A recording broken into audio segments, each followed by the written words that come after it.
In this video, I'm going to be doing a teardown of a Sony Vaio R505F. I'll be replacing the spinning hard drive with a compact flash-based solid-state solution. I'll also be removing the old CMOS battery and upgrading the RAM. I'll do a side-by-side speed test between an original spinning hard drive and the compact flash card. And then finally doing a tour of the factory Japanese Windows XP installation. But first, some history and specs. The R505 came out near the end of the 500 series. Introduced in 2001, the processors range from a Pentium 3 750 MHz up to a 1.2 GHz. Also some low-end models with up to a 750 MHz Celeron. For memory, they came with a base 128 or 256 megabytes. You had 128 megabytes soldered to the board, and then you had one slot for 144-pin SODIMM.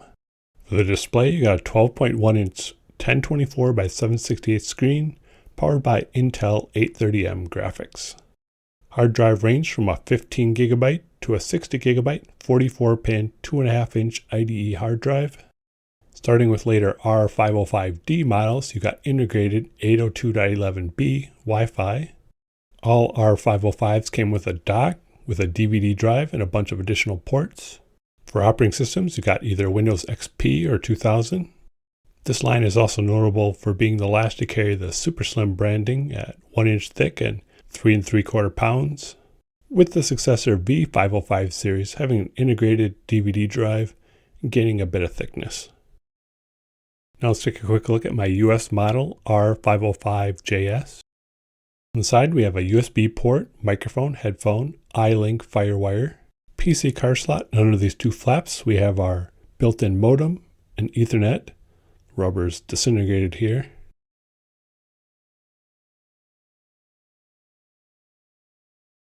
Nothing along the back, and on the other side we have our power port, another USB port, VGA port under the door, and then a memory card slot.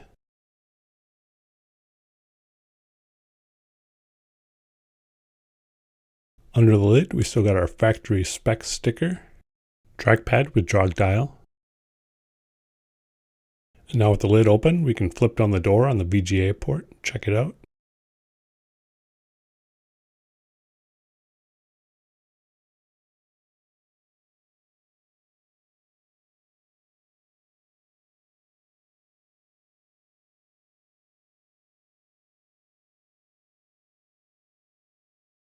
So now let's take a look at the included dock. It has little recesses for the feet and the CPU fan. Our dock connector. Along the side, we have our DVD drive, our dock locking switch, power light, and our release levers. In the back, we have all our ports, network, USB, FireWire, video, printer, serial. And on the other side, we have a floppy drive. On the bottom, we have a tiny little iLink network switch that's used to control whether the internal DVD drive is connected to the iLink port or not. Docking the Vaio. And one thing that's kind of interesting is how the dock physically blocks some of the ports. You can see the USB port and the power port are covered. You're meant to plug the power directly into the dock instead. On the other side, the Ethernet port is blocked. You're meant to use the one on the back of the dock, but you can still access the modem. Undocking the Vaio, and as I mentioned, the vents on the bottom of the laptop mate into the dock. Taking a quick look at my Japanese model R505F, this one's also got its original advertising stickers, a little beat up, Japanese keyboard.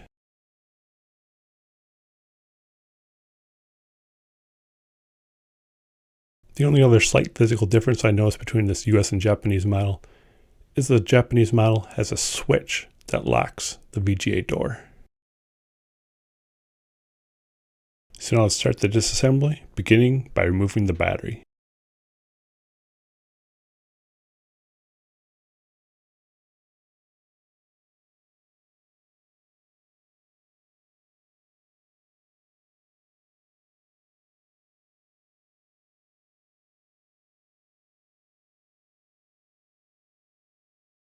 Now start removing screws. We have 8 screws on the bottom. They're all the same size. They're all labeled with arrows. You only need to remove the bottom 6 screws if all you're doing is replacing the hard drive. These are all for the palm rest. The other 2 screws are holding the keyboard. You can lift that away to upgrade the memory, get in deeper.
So now we just tip up the palm rest and trackpad, being careful there's a ribbon cable connecting it.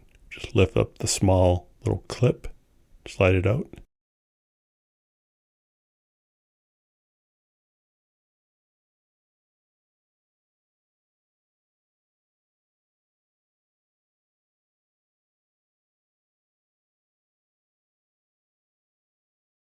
Next, I'm going to remove the old CMOS battery, make sure it can't leak if it hasn't already.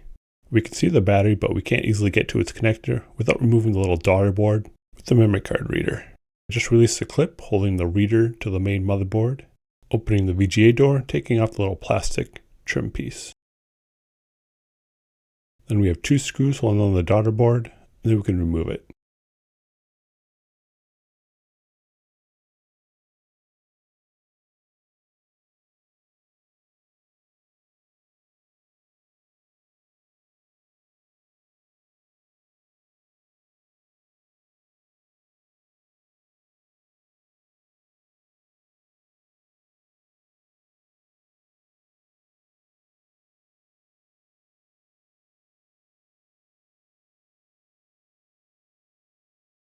Removing the old battery, which is also glued down to the case.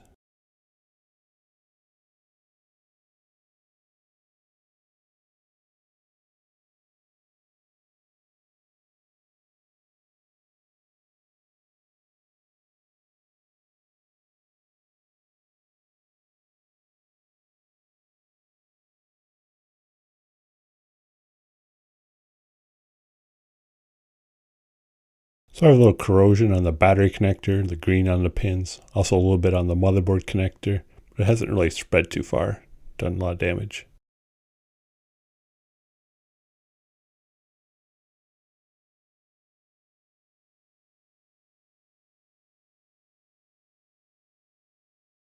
And I'm just cleaning up the connector a little bit with some isopropyl alcohol and an Allen brush.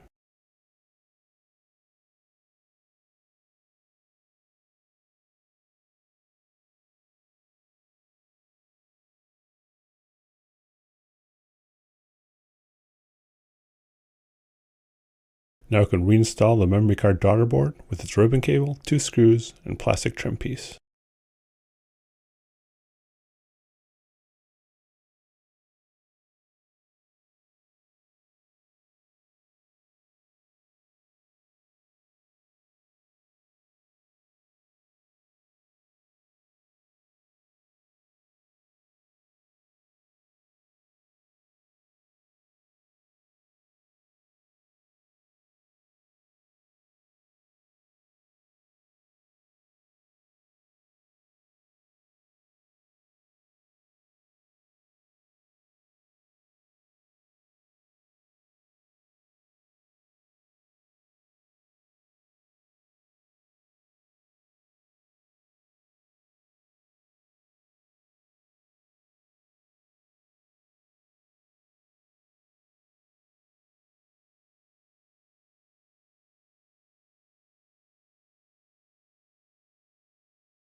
Now we can remove the old hard drive, just held in by a single screw, and we can pop the ribbon cable off the motherboard.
Gently removing our IDE ribbon cable, make sure we don't damage it.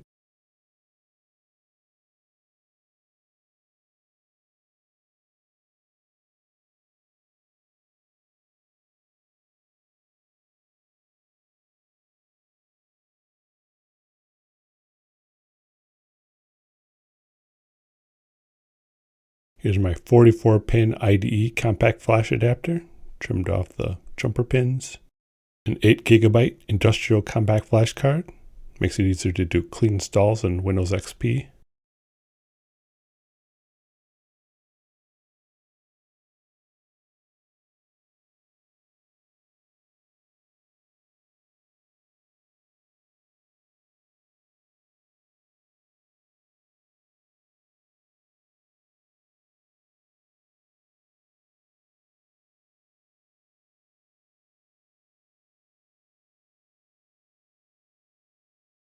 A little double-sided tape to keep it from moving around.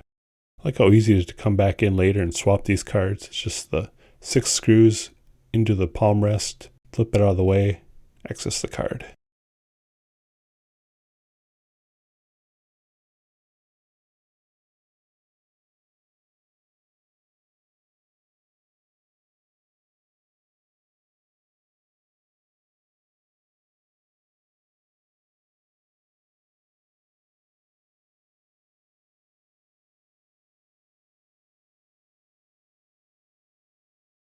So since I'm going to upgrade the memory, we need to lift the keyboard out of the way, lift it from both sides, pop it out.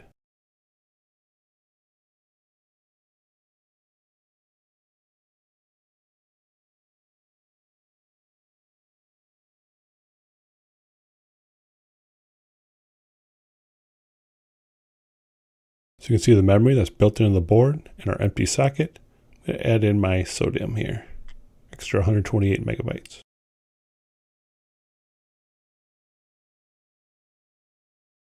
So now the final assembly begins. We flip the keyboard back over, making sure we slot the little tabs in the bottom.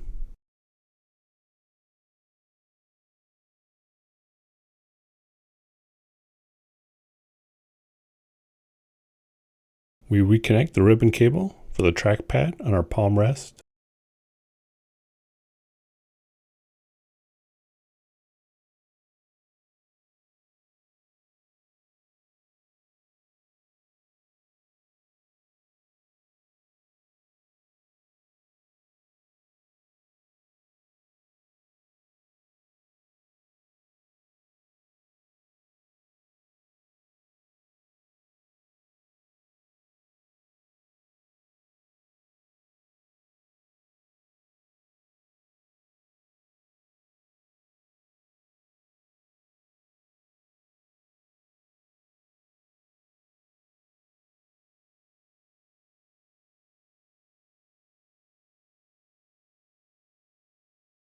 and finally reinstall our screws.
So since I happen to have two identical Japanese models with the same processor, I'm going to do a speed comparison between the compact flash-based SSD on the left and a regular hard drive on the right.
So I stopped the timers when the network connection icon appeared in the system tray. Our compact flash drive loaded in about half the time as the spinning hard drive. And even though the desktop appeared within about 10 seconds of each other, it took a lot longer for the hard drive to continue loading background processes. So let's take a look at the BIOS and briefly discuss installing an operating system. I couldn't find any recovery media for my US model, but luckily someone had recently posted ones for my specific Japanese model. There were a few quirks trying to install it. For some reason my burned CDRs wouldn't work in the built-in DVD drive in the dock. They weren't able to boot, although I was able to boot from DVD media, so I ended up installing from a PC card CD-ROM drive without issue. I've uploaded the ghost image of the hard drive right after a clean install, make it easier and also let you avoid the model check to install on similar models. So now let's take a look at that Japanese Windows XP installation.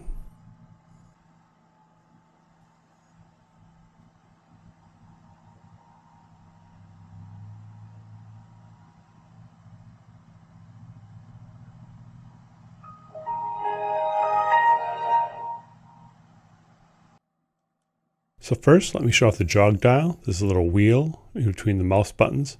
This can be used to launch different applications. You can also customize to launch different functions within Bio apps.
Sony Notebook Setup, which gives us some basic system details and also lets us customize all the different options that we could also do through the BIOS.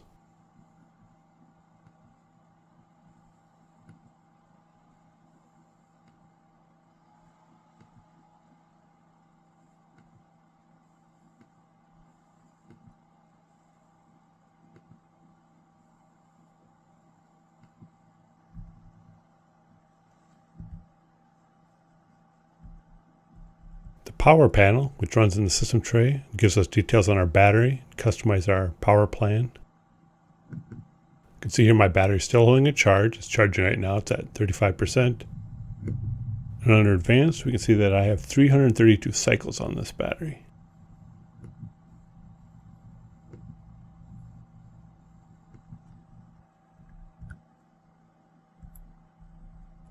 Cyber support, which is our manual for the hardware.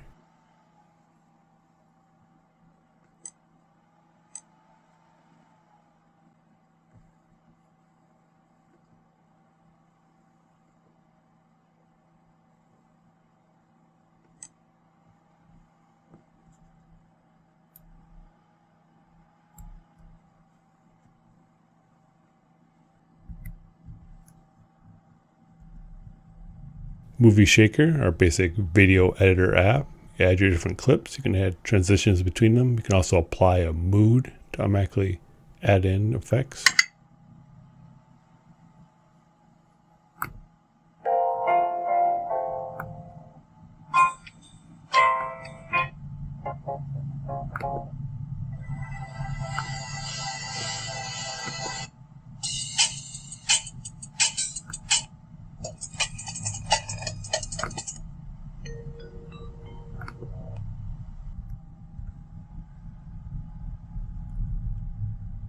Music Shaker, our music player, a bunch of fancy visual effects.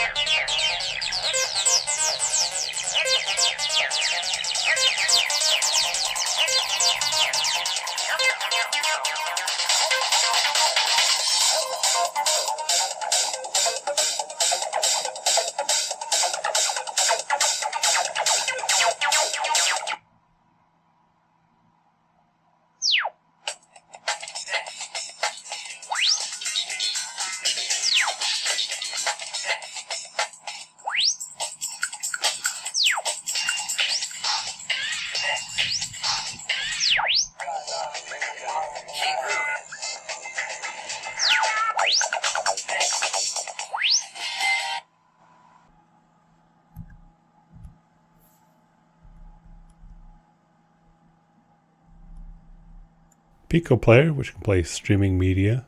We have a built-in sample clip.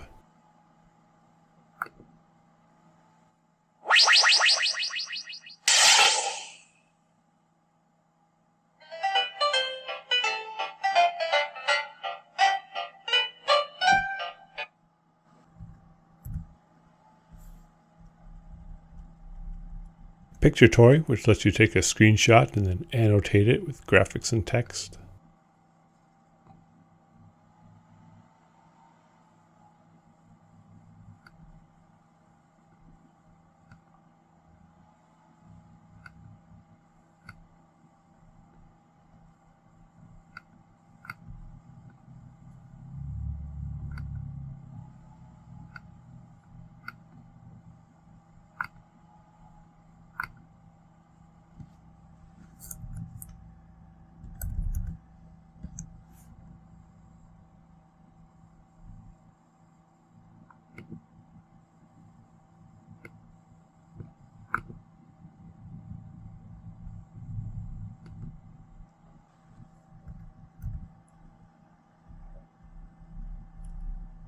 Simple Speech, which lets you load in a text file and do text-to-speech in Japanese.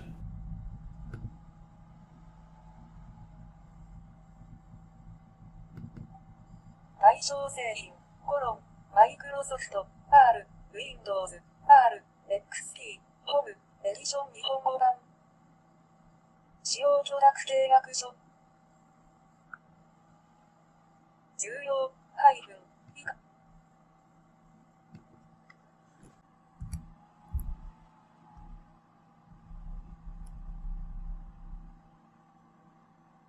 the Vaio registration app,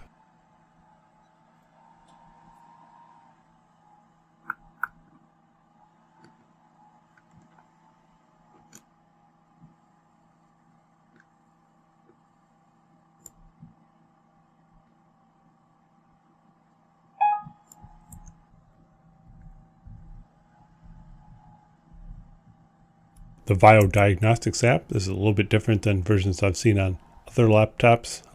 Fast forward through the tests.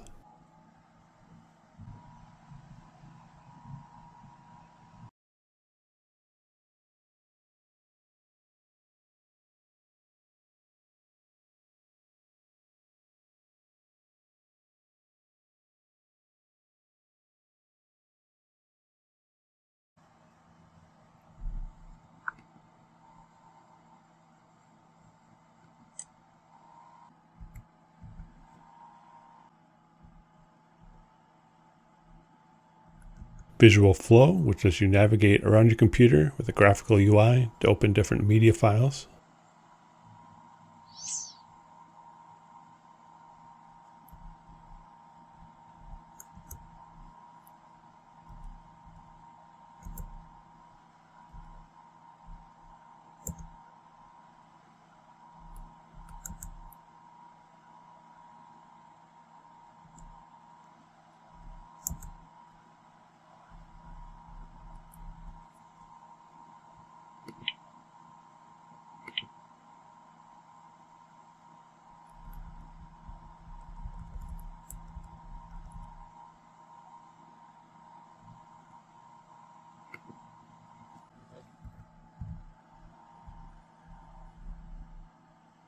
Our Windows for Vaio user manual.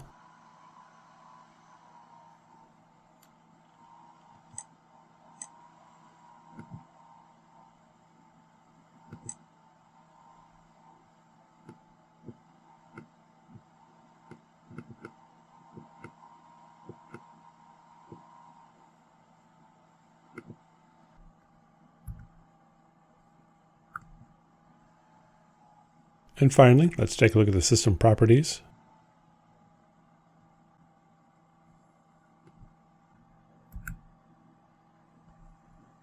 But that's it. Thanks for watching.